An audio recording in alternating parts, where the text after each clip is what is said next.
Dear Secretary Lowcock, dear Arntraud and dear guests, and dear students and members of the Hertie community, it's a great pleasure to welcome you here tonight at the Hertie School.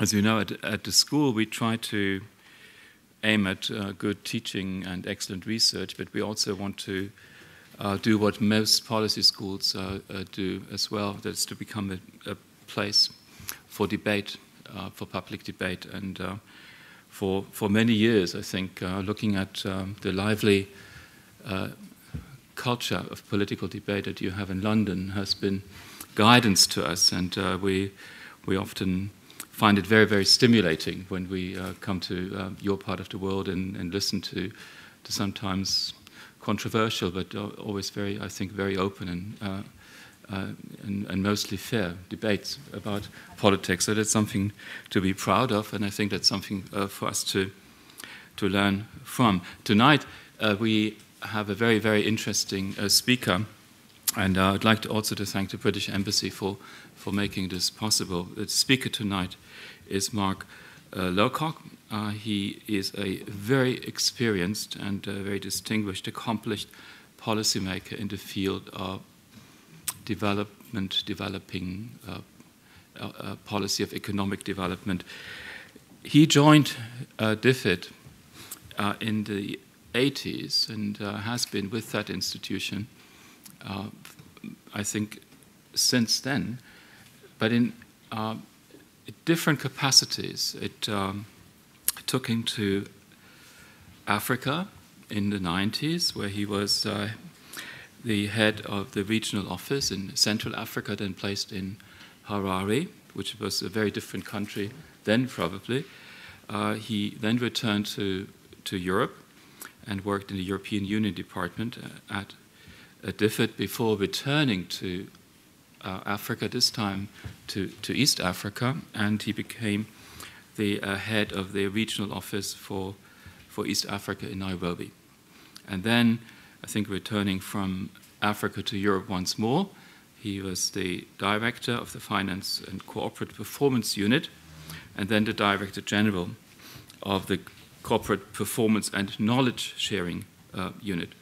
And then 2 or 3 other Director General positions followed, and he's now Permanent Secretary in the UK Department of International Development, DFID. DFID, as most of you know, is a very, very interesting, and I don't mean that critical at all, but it's a very interesting agency to observe, to watch over the years. I think from my I used to work on Africa, in Africa for a while. I think DFID is the one where you always look for good ideas, for new innovative things, and they may not always turn out to be that, but that's a different story. But it's certainly refreshing to look at DFID if you compare DFID to some of the other development agencies that spot the OECD world. And in this country, as you know, the ministry that has been is responsible for economic development and cooperation has been going through a lot of changes in recent years, and it'd be very interesting in the debate, perhaps foreshadowing what Arntraud might say or might not say, to see how DFID looks at development and conflict, which will be a central theme in the Secretary's address tonight, how DFID differs from the approach we have in this country. As it is customary here at the school, we have a commentator. We like to do that to generate debate, generate discussion, and we're very, very proud to have as commentator tonight one of our own, is Arntraud Hartmann, who teaches here at the school. And Arntraud is also at Johns Hopkins University in Bologna, Italy. And I always thought that the combination of Berlin and Bologna is a very good one. So well done. But next to her teaching engagements, Arntraud is also an independent consultant to the IMF, to the World Bank, to IFAD and GIZ. And I was looking at this list, and there wasn't, DFID is not on it. So, anyway, I think we're going to have an interesting evening. It's going to be a good debate, and I would like to welcome you to the podium. Thank you.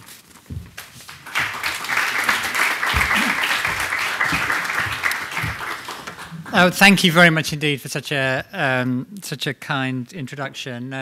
Guten Tag, guten Abend, vielen Dank. I wish I could continue in that vein, but I would just like to say that I have two fantastic German citizens as part of my team here this evening.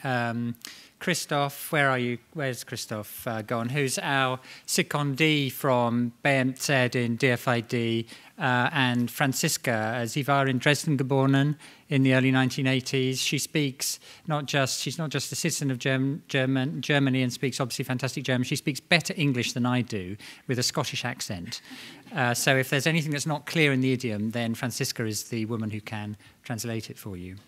One of the checks and balances we have in the UK to encourage people in public life always to uphold the highest standards of behaviour and integrity, especially when engaging in controversial debate, is the requirement to declare an interest before making statements. So let me declare my interest. The title for my remarks today is Development Agencies and Conflict. Good progress, but can do better. Not because my teachers at school consistently told me that as I was going through my education, though they did, but because, as you intimated, I have spent the best part of 30 years thinking about and working on development, especially in fragile and conflict-affected countries. I was in Tigray in northern Ethiopia during the civil war in 1986. I was in Mogadishu in September 1992 when the first UN peacekeepers arrived. I was, like you, I think, in the Balkans, especially Bosnia and Croatia, for much of the early 1990s. I started visiting Iraq in 2004, memorably staying in a villa formerly occupied by the wife of Saddam Hussein, my first and only experience of gold-plated bathroom fittings. And I've been visiting Afghanistan regularly for a decade. And I've also covered Mozambique and Uganda and Rwanda and Sierra Leone and Cambodia and Vietnam, all countries which used to be embroiled in conflict. And while still some of them are putting the ghosts of the past to rest, all of which have now moved on. Sorry, I'm being interrupted by control, but I will send them away. I have seen progress almost everywhere, even in places like Afghanistan, which remain riven by conflict. Just stand on the corner of a Kabul street at 8 a.m. on any weekday morning and enjoy the sight of thousands of Afghan children, girls as well as boys, clad in bright uniforms and holding onto their school books, making their way by foot or on bike or in cars or on buses to school. That is not a sight you would have seen on the same street corner a little more than 10 years ago. So I'd like to talk about why it matters that development agencies focus on conflict and focus on reducing violence, then about recent trends in the scale and nature of conflict, including some of the reasons why things have got better, a word on some of the solutions and interventions that we know work, something about the cross-government approach the UK brings to conflict and development, and how development agencies, including my own, can do a better job together with our partners, and finally a few thoughts about future prospects. It is, I think, particularly fitting to be having this discussion here at the Hertie School. Your 3I approach focused on interdisciplinarity, intersectoral engagement between the state and the private sector and civil society, and the international dimensions of governance is highly relevant to the problems of conflict-affected states. So thank you for the opportunity to have the discussion here. And I know also that these issues are just as important to BMZ as they are to DFID. I greatly admire the strategy paper on development for peace and security that the ministry here published in March. And there's a lot of commonality between the approach laid out in the German government's interministerial guidelines and the approach we're taking in the UK. So why does this matter? 3 weeks ago, the UN Secretary-General's high-level panel of eminent persons, including your own former Chancellor, or President, I should say, Horst Köhler, and my Prime Minister, David Cameron, published their report on the post-2015 development agenda. What they said was that by 2015, most of the people in the world whose lives will be mired in extreme poverty will reside in places which are troubled by conflict and violence. Conflict is the scourge that blights many countries. These countries may only account for a fifth of the world's population in the developing world, but they're home to as many as half the children who don't go to school and to half of the children who never reach their fifth birthday. So conflict and insecurity are a terrible part of the poverty afflicting the poorest people. And if you ask the poorest people, what are the things that afflict them, that's what they tell you. We know that women and girls suffer the most, whether they're targeted as a strategy of war or from the wider impact of violence on the fabric of society. So addressing conflict is not an optional extra for development agencies. It's fundamental to what we have to do. As Kofi Annan put it, humanity will not enjoy security without development, it will not enjoy development without security, and it will not enjoy either without respect for human rights.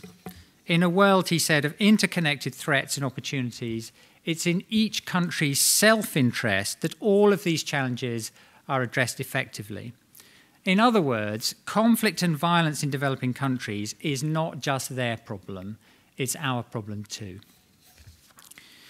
We now have better data and analysis on the scale and nature of conflict and violence across the world than we used to. Organisations like the Human Security Report Project, the Peace Research Institute in Oslo, the Institute for Economics and Peace with their fantastic annual global index on peace, as well as UN agencies and NGOs and academics, all together provide us with a richer picture, picking out important new trends. We know that, we've seen that the number of international and civil wars being fought around the world has declined dramatically in recent decades. There are fewer wars and they've become a lot less deadly. The average war in the 1950s killed 10,000 people a year in battle. In the new millennium, that's fallen to well under 1,000. I'll come back later to whether the events of the Arab Spring mark a new departure. But the big story over recent decades is that conflicts have become shorter and smaller, blighting the lives of fewer people. There are other noteworthy trends as well. According to the 2012 Global Peace Index, Africa is no longer the world's least peaceful region.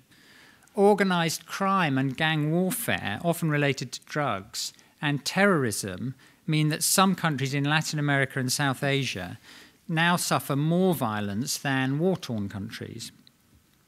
Academic groups and researchers have also helped to throw a welcome spotlight on sexual violence.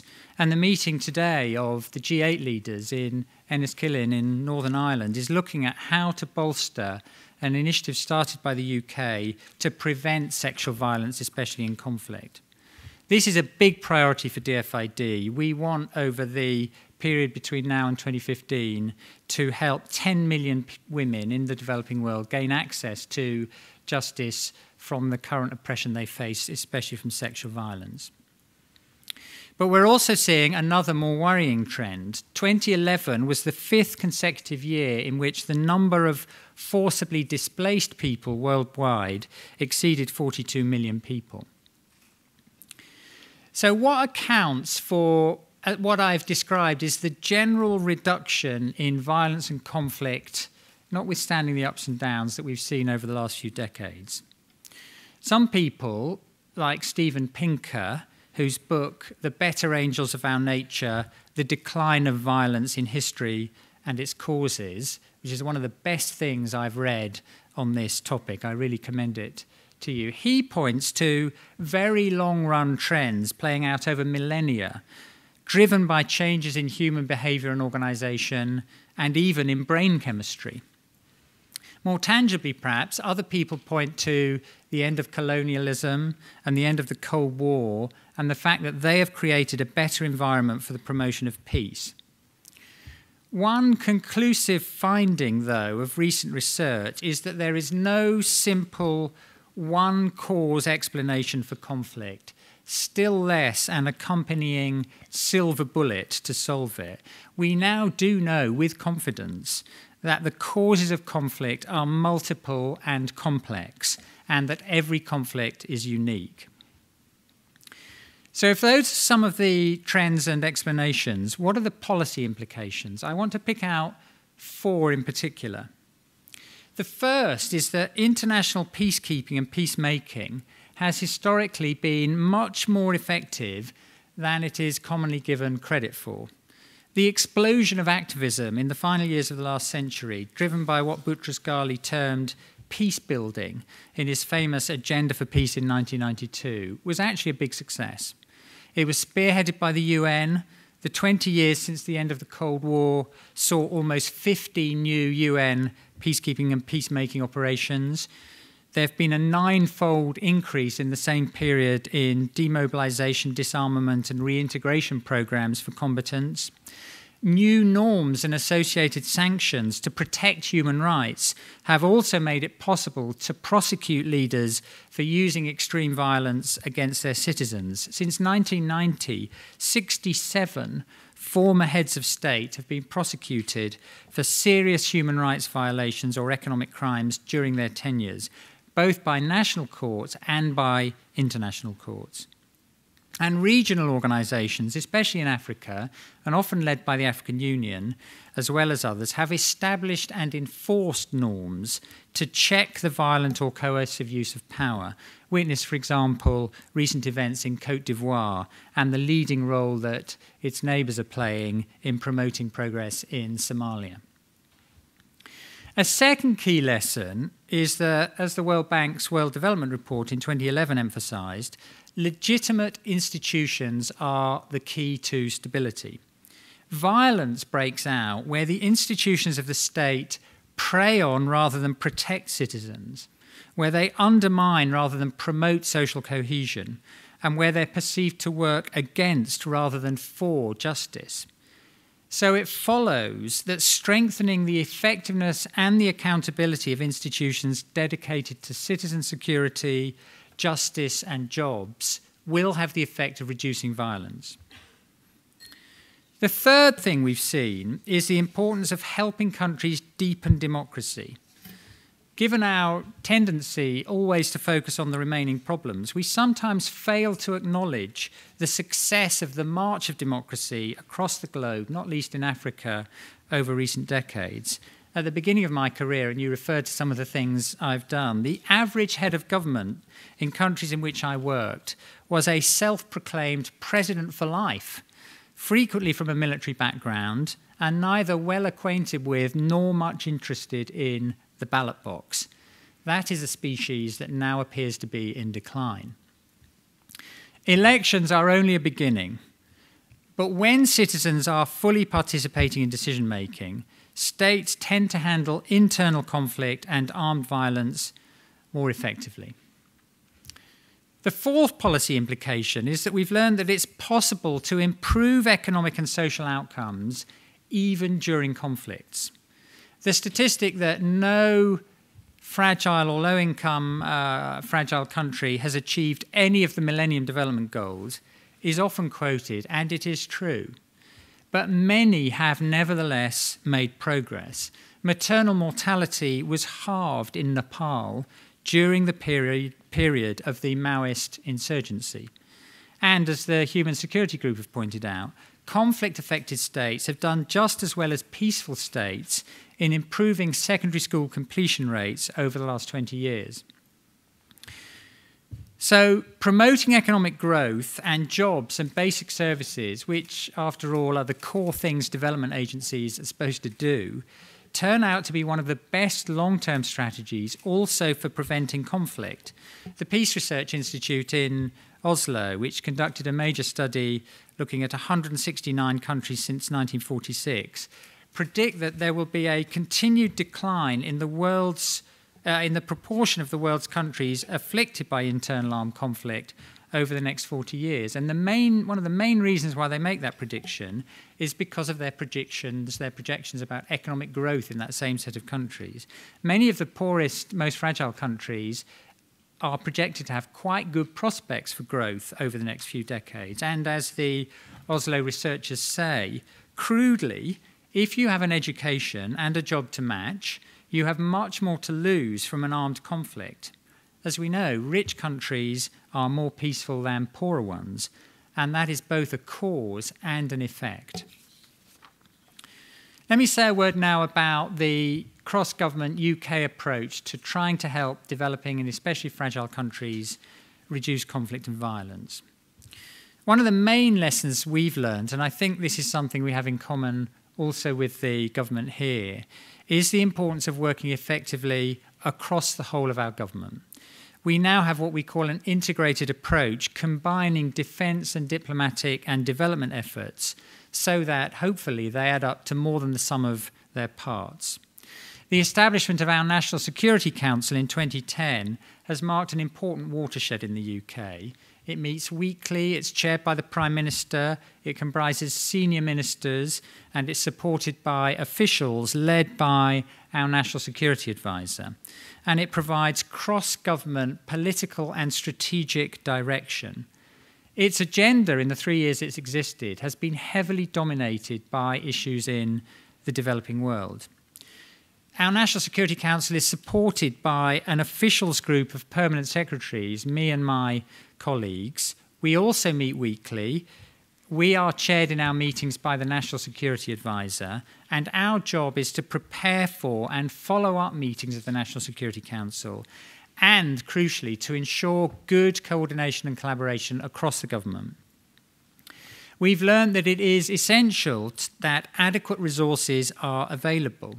DFID now spends 2.5 times as much every year in conflict and fragile countries as we do in the more stable developing countries. So this set of countries is the core of our business as an organisation. But we've also, in the UK government, come to the belief that having a pot of money which is shared across the set of ministries with an interest in this is an important complementary tool or fund. So we have a conflict fund which is jointly managed by DFID and the Foreign Ministry and the Defence Ministry. It funds activities which we think are at the heart of dealing with some of the most challenging aspects of conflict and security problems in developing countries, often to do with their own institutions in the conflict and security space, whether it's the police or the military or those other institutions. And it tries to work in a way which is flexible and agile and cross-departmental. Let me now say a word about how we think development agencies, and I include in this DFID, can improve our effectiveness in tackling conflict and insecurity. I do, before I get heavily into the things we need to do better, want to make the point that we have made important progress. The knowledge and research base is stronger than it was a decade ago. We allocate resources much more effectively to tackle real problems in the most challenging countries. We've built skills and expertise and also resilience among our professional staff.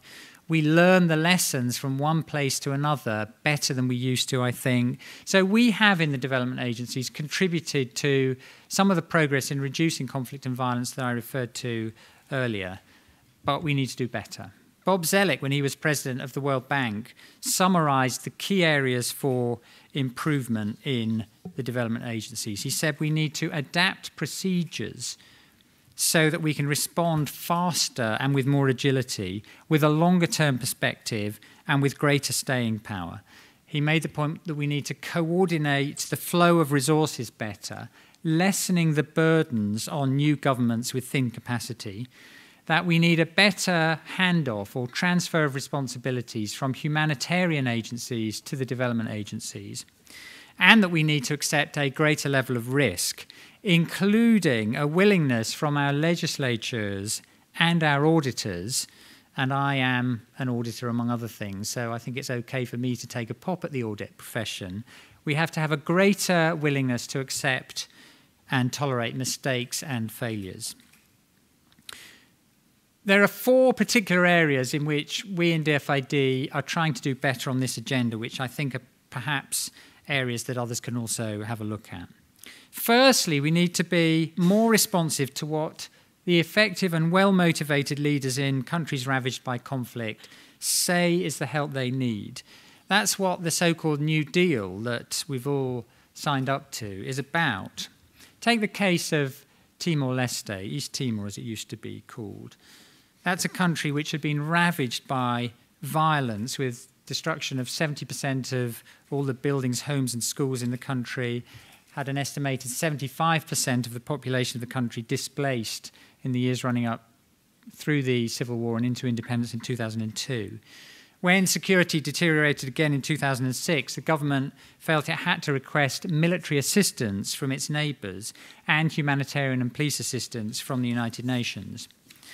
But last New Year's Eve, East Timor, Timor-Leste, said goodbye to its UN peacekeepers after holding largely peaceful parliamentary elections, consolidating its security and starting to enjoy the fruits of its petroleum boom. Remarkable achievements, according to the Security Council. Now that small country is leading by example, sharing and building on its difficult transition out of conflict so that others can learn. Emilia Pires, the inspirational Minister of Finance and herself a refugee as a teenager, chairs the vocal and active G7 Plus group of 19 fragile and conflict-affected states, which is the first ever coalition of fragile and conflict-affected countries. And that group has got very clear and well-defined ideas on how it wants the official development agencies to do better. And one of the smartest things for us to do is to listen to them and act on what they say. The UK has hosted 2 major high-level international conferences on Somalia since early 2012, and our starting point and motivation in doing that is to listen to the new government of Somalia about what they want to do as their priorities. They say they want to restore justice and security, they want help with improved public financial management. So those are the things that we are focusing our assistance on them on. The second thing we need to do in development agencies, more than we've done in the past, is to invest more effectively at a greater scale in the institutions we know matter for the security of ordinary citizens, and crucially in making those institutions not just more capable, but also more responsive to and accountable to the poorest citizens of their countries. So in Nigeria, DFID is supporting reform of the criminal justice sector, providing technical assistance on policing, penal reform, justice administration, and tackling financial crime. We're trying to help ensure key institutions such as the military and police in South Sudan and Jamaica can be held more easily to account by civilians. The third thing we need to do is to look at our systems and procedures. In DFID, we're reviewing our program management cycle with a view to speeding up our program design and approval processes. We need to work, as Zelik said, faster and smarter to ensure our programs address the underlying drivers of conflict and fragility, and that we put them on the ground faster than we have in the past. We're also looking at whether there are gaps in DFID's current range of instruments. We're thinking particularly about whether we need a new tool dedicated to fragile states. The EU, with their instrument for stability and the state building contract, have some good instruments that we think we can learn from. And we're investing in our staff, building conflict expertise, encouraging our best people to work in conflict zones, as many of them have done, and ensuring that we properly support them while they're in country and on their return. Some of what we do is dangerous. Aid workers are targets of attack by terrorists and others. In 2011, 308 aid workers were victims of violence in conflict, and 86 of them lost their lives. Many of them were staff of the heroic international NGOs. So we need to do all we can to protect people properly and to build resilience. Fourthly, we think that the multilateral development system can play a stronger role. In particular, I would point out the World Bank, originally called the International Bank for Reconstruction and Development, and the clue is in the title, reconstruction. And the UN, which I talked about a little earlier, and we think the EU has real assets to support the so-called comprehensive approach, joining up security, political, diplomatic, development, and humanitarian components of its programs. The core thing we would like to see from the multilateral system is much better coordination and much stronger cooperation especially at the country level. I think the joint visit that Ban Ki-moon and Jim Kim made to the Great Lakes region 2 or 3 weeks ago was a really good example, and it can be built on. I started by noting that recent trends in reducing conflict have been positive, but as the advertisements in the UK for financial investment products are required to say, past performance is not necessarily a guide to the future. The impossibility of predicting precisely where conflict is going to erupt next and how things will play out, and the need to act early, is one of the reasons why the UK is moving more swiftly in response to early warning signs and investing in upstream prevention, working to build strong legitimate institutions in fragile countries so that they are better capable of managing diverse and multiple shocks themselves. The implications of the Arab Spring continue to reverberate regionally and globally, and we've yet fully, I think, to understand them. Access to resources, whether it's energy or food or water, increasingly, we think, will drive state security interests. New technologies and global networks are used as weapons of not only physical, but increasingly of ideological warfare. In sum, while we can perhaps expect fewer conflicts, those we face in future may be more complex. In countries like Pakistan, for example, local grievances interact with regional and global drivers of instability to create the conditions for extremism and radicalization. And we see this too in the crisis in Syria, the dimensions of which become more dangerous and horrifying as each week passes. The crisis leaves millions in desperate need of assistance, and it's destabilizing Syria's already very fragile neighbors. The UK is committed to a negotiated settlement that ends the bloodshed and leads to a Syrian-led political transition.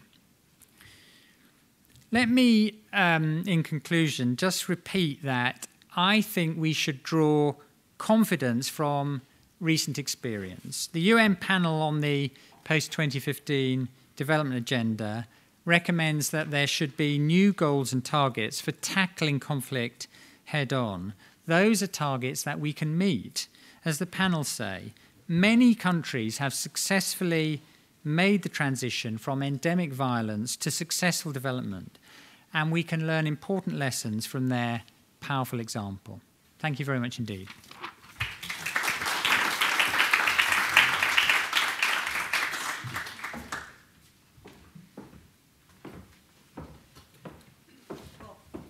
Thank you very much, Mark, for this enlightening presentation. I must echo what Helmut Anheier already said. We always, in my professional life, look to DFID for new ideas, inspirations. We were sometimes surprised, but it was always very refreshing. And I told a number of my students, you must come here. DFID is always worth listening to. Now, I must say I was a bit pleasantly surprised about the positive message you gave. And I want to comment somewhat on it, from my perspective as a former practitioner. I spent 23 years of my life in the World Bank, of which 10 years in the Balkans during the Balkan Wars. And one dilemma we faced in the late 90s or early 2000s is that we all came to the conclusion, the development community, that structural adjustment hasn't worked. Conditionality imposed from the outside is not effective. Countries need to have their own agenda, drive it, and our role as development cooperation is not to impose it. Okay, fine, we all agree. And we also, the research also showed that development assistance is most effective if there is good policy, good institutions, and good governance. Fine. This is a no-brainer. It is like saying a child will do best if it is born in a family which is educational-minded, supports the child from the beginning, and puts the stable framework conditions in place. So we said, fine, but we are in the development field. What does that mean? And the answer was, you need good enough institutions, good enough policies, and good enough governance. Fine. So we tried to define what is good enough policy, good enough institutions, good enough governance. And we came to the conclusion that some countries are exactly that, good enough, and some others, mostly fragile states and often conflict countries, are not good enough. And there was a concentration of aid and assistance on those which we were considered to be good enough. And we created what I think was a term which originated again from some of your DFID colleagues, Arntraud Hartmann, aid darlings and aid orphans. Now, that led to fairly good results. We had Uganda, Tanzania, Ghana, and they were doing well. But next to Tanzania and next to Ghana, there were countries which were not doing well. So the president of Tanzania, who was sitting on a commission, once said to me, Anna, it doesn't help me that I do everything right. And next to me, there are a lot of countries which are falling apart. Foreign investors are still not coming ahead. And also it became clear that nature doesn't tolerate vacuums. Drawing out of Somalia, pulling out of Sudan, led to stateless structures which attracted terrorism, conflict potential. And we, sitting in the World Bank, were told, well, your policy, which you thought about good enough policies, good enough institutions, good enough governance, is not good enough. You need to do something with these countries which are not good enough. And we created this concept of LICOS, which was called Least Developed Countries Under Stress. And we were told, go ahead and design policies which you can implement in those countries which, according to your definitions, are not good enough. And ever since then, one is actually actively involved as a development cooperation professional in reflecting what can be done in these countries which are not meeting these good enough policies. And fragile countries and conflict countries are exactly that. They have poor policies, poor governance, poor institutions. The question is, what can one do with them? How can one deliver effective aid to these countries? Now, a number of efforts have been made, and I come back to that in just a few minutes, on the instruments, but we also, in the mid-2000s, again, from Oxford University, David Collier and his collaborators undertook a fairly significant econometric analysis of what has worked. And the sobering message is, in short term, not that much. It works well if, surprise, prior to the conflict, there were reasonably good institutions. It works well in countries which had a big investment in education, primarily also secondary education.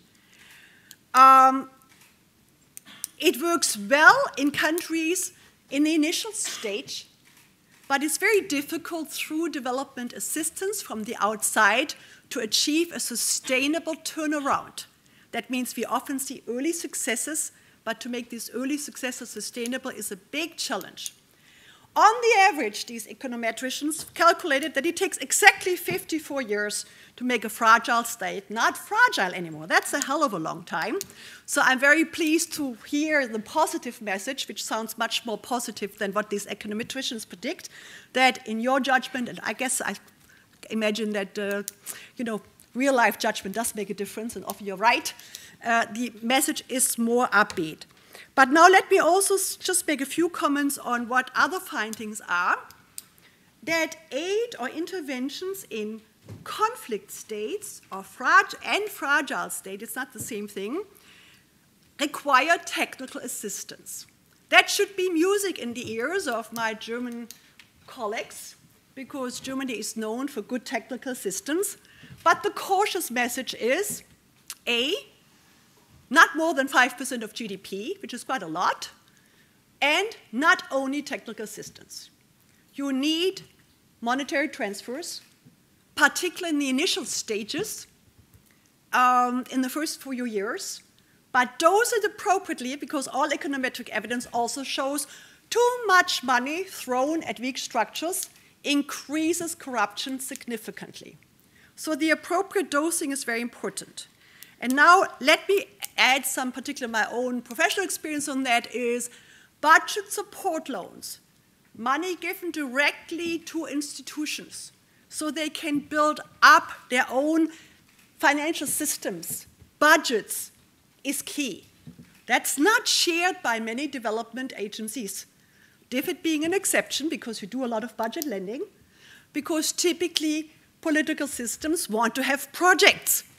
They want to go to their own authorities and say, we built this school, we built this hospital. It's very difficult to go to parliament and say, we want to give a check, a money transfer to the minister of Afghanistan, well, Sierra Leone or Fragile State. It's not very convincing. Yet this is key, because only through the build-up of institutions from the inside will these institutions grow and take responsibilities. Moreover, it is an instrument to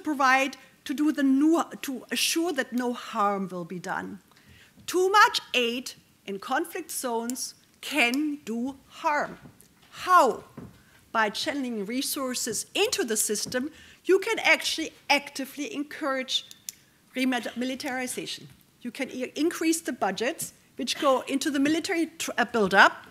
I remember Bosnia-Herzegovina and Croatia, that it was a major issue to convince the Croats not to put too much money into the military resources, which will then fuel conflict. So this integrated approach through budgetary support loans, channeled through institutions, through supervision, active supervision, is key.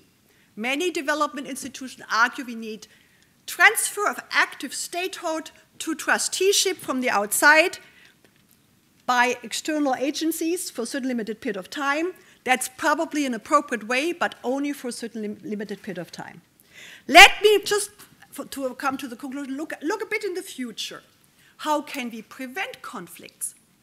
Key issue is focus on inequality and social inclusion.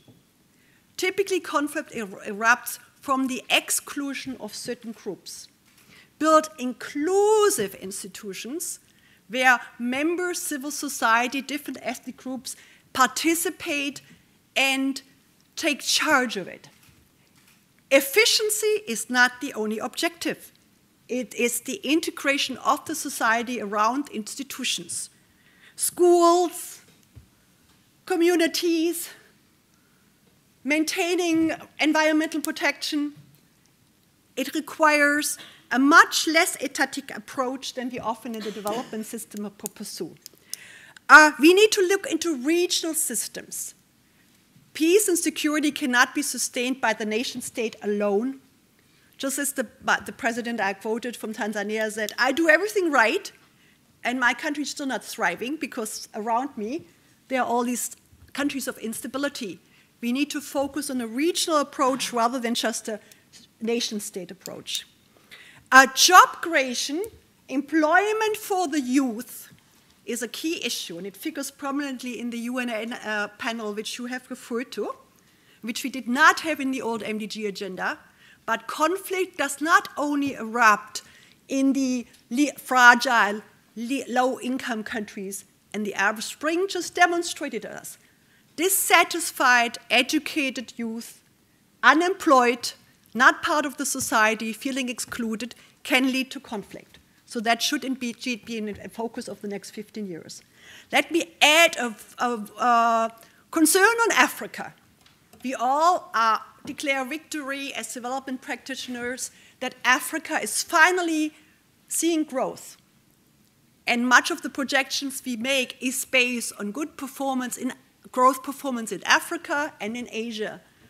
But Africa has a resource blessing and a resource curse. It is natural resource-based, the growth we see. Natural resource-based growth is good for the country, but it places enormous governance challenges. And it often leads to high inequality and social exclusion, Nigeria being the prominent example. So I think we as a community, particularly in the development cooperation, has a job to do to prevent further conflicts in Africa in the next 10 years to come. Thank you.